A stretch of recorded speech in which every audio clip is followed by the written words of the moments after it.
میں 5 سال کا تھا یا 6 سال کا تھا، اس سے بھی چھوٹا ہوں گا، مجھے یاد نہیں ہے. تب سے یہ سوال میں ہر بندے سے پوچھتا ہوا آ رہا ہوں کہ حسین اکیلا جا رہا تھا، باقی کا مسلمان کدھر تھا؟ عبداللہ بن زبیر نہتا لڑ رہا تھا، باقی کا مسلمان کدھر تھا؟ میں تھوڑا بڑا ہوا تو عبداللہ بن زبیر کا سوال شروع کیا، اس سے بڑا ہوا تو احمد بن حنبل کا سوال شروع کیا کہ اکیلا حنبل، باقی لوگ کدھر تھے؟ That's when I started reading the books of psychology. کیونکہ قرآن پڑھانے کا پرسپیکٹو آپ کو پتہ ہے ان کا کیسا ہے، ہمیں قرآن سے بھی ان کے نکال دیتے ہیں، وہ والا اپنا پرسپیکٹو ثبوت دے دیتے ہیں. تب مجھے پتہ چلا کہ قوم کو ڈرا کے رکھنا سب سے آسان کام ہوتا ہے. اللہ تعالیٰ نے اس کے خلاف قرآن نکالا تھا، وہ قرآن نازل کیا تھا کہ بھئی یہ تو تمہارے کرتوت ہیں، تم نے اپنے آپ کو خود ہلاکت میں ڈالا ہوا ہے. کسی چیف آف آرمی اسٹاف نے، کسی نواز شریف نے، عمران خان نے، زرداری نے تم سے بدماشی نہیں کی ہوئی. You did this to your own self. کیا قرآن کی آیتیں تمہارے لیے نہیں آئی تھی جس میں اللہ تعالیٰ نے امپروبیبلٹی کی آیتیں بتائی ہیں؟ ہم پہ حدیث پڑھیں بخاری کی، حضرت ام سلمہ کا ڈائلاگ پڑھیں آپ، حضرت جابر بن عبداللہ کے ساتھ ڈائلاگ کیا ہوا ہے. بس سیرہ کی خوبصورتی، the deliciousness of the سیرہ آپ کو نظر آئے گی اینڈ the حدیث، کہ ہماری امت کی ماں جابر بن عبداللہ کو کیا لیکچر دیتی ہیں. جب جابر بن عبداللہ دیکھتے ہیں کہ حسین بن علی مکے سے شام کا سفر کرنے کے لیے نکل پڑے علیہ السلام، وہ آپ کو پتا چلے گا کہ کس طریقے سے اللہ تعالیٰ کے یہ برگزیدہ ترین ہستیاں کیا پیغام ہمیں دے گئے. You need to read and study this. You need to study. عبداللہ بن عباس کو اللہ کے نبی صلی اللہ علیہ وسلم خواب میں زیارت ہوئی، اور ادھر حسین علیہ السلام کے ساتھ کیا ہو رہا ہے، اور ادھر اللہ کے نبی صلی اللہ علیہ وسلم عبداللہ بن عباس کو کیا آپ بتا رہے ہیں خواب میں، اور عبداللہ بن عباس اٹھ کے کیا ارشاد کرتے ہیں پورے مدینہ کو. آپ اسلام کو بہت ہلکا لے گئے، سیرہ کو بہت ہلکا لے لیا، حدیث کو بہت ہلکا لے لیا آپ نے.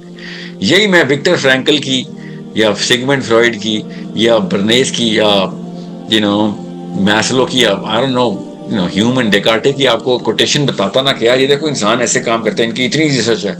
آئی سویئر آپ لوگوں نے اس کو زیادہ وزن دینا تھا. میں یہاں پہ سیدھا سادہ قرآن، حدیث اور سیرہ بتا رہا ہوں. ہماری ٹریننگ میں نہیں ہے کہ اس کو اس وزن میں لیا جائے.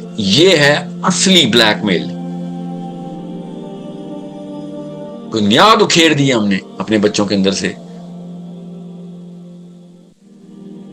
بنیاد اکھیڑ دی. فاتح قوموں کو جب پتہ چلتا تھا نا، فاتح قوموں کو کہ یہاں اس بندے کے پاس فلاں علاقے میں ایک بندہ، اس کے پاس ایک حدیث ہے جو کہ اللہ کے نبی صلی اللہ علیہ وسلم نے اس کو خود ارشاد فرمائی تھی، علاقہ دوڑتا تھا، پورا پورا وفد جاتا تھا حدیث سننے، کئی کئی مہینوں کی سفر کر کے.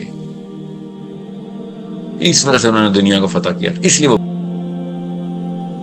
اس پورے پولیٹیکل ارینا کو سائیکولوجیکل لینز کے ساتھ آپ دیکھیں گے تو آپ کو پتہ چلے گا. میں کچھ سیشن ایک ریکارڈ کروں گا انشاءاللہ جس میں میں قرآن کی امپروبیبلٹی کی پش بتاؤں گا کہ تم امپروبیبلٹی پہ کھیلو گے ورنہ ایمان کا ظہور ہوگا کب.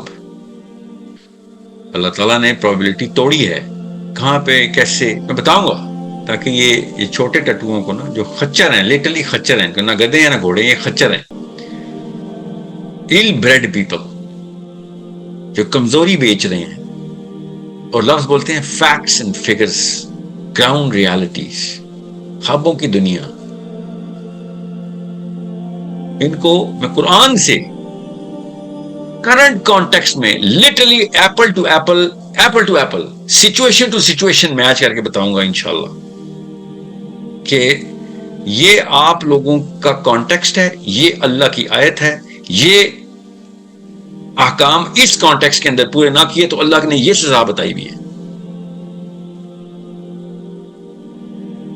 اب آپ کے اوپر ہے کہ آپ اللہ پہ ایمان رکھیں، قرآن والے کام پورے کریں، یا پھر اپنا منہ بند رکھیں.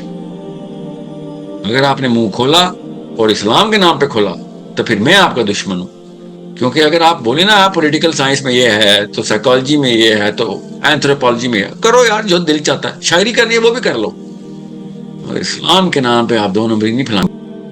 پروبیبلٹی اور امپروبیبلٹی، پروبیبلٹی تو آپ چلیں کانٹیکس ٹو کانٹیکس بدل سکتے ہیں، پروبیبلٹی آگے، مگر امپروبیبلٹی تو ہر کانٹیکس میں ایک جیسی، دنیا کا کوئی بھی ٹائم نکال لیں آدم علیہ السلام سے آخرت تک کا، امپروبیبلٹی تو جدھر بھی آپ کو لگے گا میں اکیلا ہوں اور پوری دنیا ایک طرف ہے، امپروبیبلٹی ٹریگر ہوگی۔ قرآن پاک امپروبیبلٹی کا اتنی ٹریگر کرواتا، ایز از کرواتا، ایز از، اور اللہ اپنے پہ لیتا ہے بِإِذْنِ اللہ کہ میری طرف سے ہوگا، پرابیبلٹی کی طرف سے نہیں ہوگا۔ جب بھی اللہ تعالیٰ نے امپرابیبلٹی کی آیت ٹریگر کرائی تو یہ ہم نے خود، میری امی اور میرے ابو نے مجھے بلیک میل کیا ہوا ہے، اتفاق شریف نے، جوئش لابی نے کچھ نہیں کیا ہوا۔ محمد بن سلمان کے نیچے لیڈی گاگا کانسرٹ کرتی ہے، جینیفر لوپیز کانسرٹ کرتی ہے، اور مسلمان دل میں برا جان کے رو رہے ہوتے ہیں اور اپن میں خسر پھسر میں اس کی ہیبتیں کر رہے ہوتے ہیں، خسر پھسر میں۔ پاکستانی مجھے روز کہہ رہے ہوتے ہیں ساحل صاحب آج اٹھائے گئے، آپ آج اٹھائے گئے، آج اٹھائے گئے، اور میں ان سے پوچھتا ہوں آپ کی کون سے گاؤں سے آئے ہو جتنے گبر سنگھ آ کے تمہاری بیٹیاں اٹھا لے اور تم بوریاں اس کو اناج کی بھی دیتے رہو گے؟ کم بیٹیاں اٹھائیں ہماری، یہ کون سے گاؤں سے آئے ہو بھائی؟ اپنا نام کوئی شنکر رکھو، کوئی سنیل رکھو، کوئی شنکر، کوئی ہندو نام رکھو، کوئی پیٹر رکھو، کوئی فرینک رکھو، یہ قرآن کے نام کیوں رکھے ہوئے تم نے؟ What's going on with you guys؟ جی السلام علیکم۔ اسلام کی یہ فلسفی رہی ہے کہ جب بھی آپ نے حق کی بات کرنی ہوتی ہے، آپ نے کوئی اگینسٹ دا فلو جا کے یا اگینسٹ دا کمیونٹی کوئی بھی چیز لے کے آنی ہوتی ہے جو ان لوگوں کی فریکوینسی کے ساتھ میچ نہیں ہو رہی ہوتی، ایون دو کہ وہ اللہ کا قانون ہوتا ہے، وہ اللہ نے جو اسلام کے سٹینڈرڈز بتائے ہوتے ہیں ان کے مطابق وہ چیز آ رہی ہوتی ہے، مگر اپنی بائسنس کی وجہ سے، اپنی اس حق درمی کی وجہ سے لوگ اس چیز کو اڈاپٹ نہیں کرتے ہیں، اور اسی جو بندہ حق کی بات کر رہا ہوتا ہے، جو بندہ ان کے فائدے کی بات کر رہا ہوتا ہے، اسی کے اگینسٹ جا رہے ہوتے ہیں۔ ہمیں حضرت حسین علیہ السلام کربلا میں یہ چیز بہت پرائم لیول پہ دیکھنے کو ملتی ہے۔ حضرت موسیٰ علیہ السلام کی سٹوری میں ہمیں یہ دیکھنے کو ملتا ہے، نبی کریم صلی اللہ علیہ وسلم کی سٹوری میں ہمیں یہ چیز دیکھنے کو ملتی ہے کہ جب بھی آپ حق کی بات کرتے ہو تو لوگ آپ کے اگینسٹ آتے ہی آتے ہیں۔ ایون دو کہ ایک حدیث میں بھی آتا ہے نا کہ جب اللہ سبحانہ و تعالیٰ کسی سے بھلائی کا فیصلہ کرتے ہیں یا کسی بندے سے خوش ہوتے ہیں تو اللہ اس کے اوپر دنیا تنگ کر دیتے ہیں، اس کے اوپر مشکلات کے پہاڑ آ جاتے ہیں، اور یہی ایک مسلمان کی مسلم آئیڈینٹی کو کلیئر کرنے کے لیے سب سے ایک بیسک فنڈامنٹل چیز ہے کہ آپ نے کبھی بھی ایک جو ہے کراؤڈ کو فالو نہیں کرنا ہوتا ہے، آپ نے کبھی بھی ایسے لوگوں کو فالو نہیں کرنا ہوتا جو اللہ اور اللہ کے رسول کے خلاف جنگ کر رہے ہوتے ہیں۔ کوئی بھی مینٹور ہے یا کوئی بھی ایسا مقابر ہے جو آپ کی فریکوینسی کے ساتھ میچ ہوتا ہے، آپ نے صرف اور صرف اس کی بات سننی ہوتی ہے، ایون دو کہ آپ نے کوئی ججمنٹل فیز میں نہیں آنا ہوتا، آپ نے کوئی کیا کہتے ہیں کریٹیکل تھنکنگ نہیں کرنی ہوتی۔ اگر یہ بندہ ہمیں کوئی بھی نالج دے رہا ہے یا کوئی بھی بندہ یہ ہمیں چیزیں پرووائڈ کر رہا ہے، اس کے پیچھے کیا لاجیکل سائنس ہے، اس کے پیچھے کیا دلائل ہیں اس کے پاس، ہم نے کبھی بھی یہ سرچ اور چیزیں نہیں کرنی ہوتی۔ اور پاکستان کے یوتھ کا سب سے ون آف دا مین ایک کہہ لیں کہ ڈیفالٹ یہ چیز ہوتی ہے کہ ہم اسٹڈی نہیں کرتے ہیں، ہم نے اسلام کو اسٹڈی نہیں کیا ہوا، ہم نے کربلا کو اسٹڈی نہیں کیا ہوا، ہم نے حضرت حسین علیہ السلام کو اسٹڈی نہیں کیا۔ جب تک ہم حضرت علی کو، حضرت حسین کو، نبی علیہ السلام کو اسٹڈی نہیں کریں گے تو کبھی بھی ہم ایک جو ہے پرائم لیول پہ مسلمان نہیں بن سکتے ہیں۔